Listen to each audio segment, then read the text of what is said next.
Ooh, word problems. Find the value of two numbers if their sum is 12 and their difference is 4. So let's just call the two numbers x and y because I like x and y.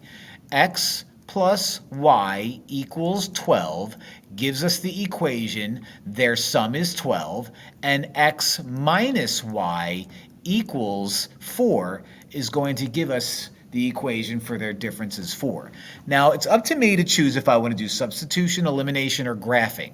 I'm going to use elimination. Why? Because I have a y up here and a negative y here. And if I add these two, the y's cancel out. That gets me x plus x is 2x, y's cancel out, equals 16. Divide both sides by 2, x equals 8.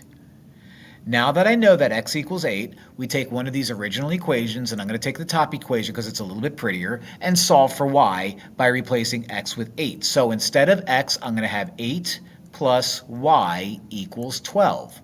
I don't need those parentheses. All I have to do is subtract 8 from both sides, and you get y equals 4.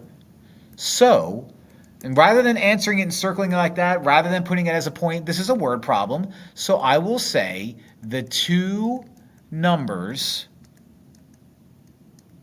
are 4 and 8. Now I can check that really easily. 4 plus 8 is 12. 8 minus 4 is 4. Bada bing.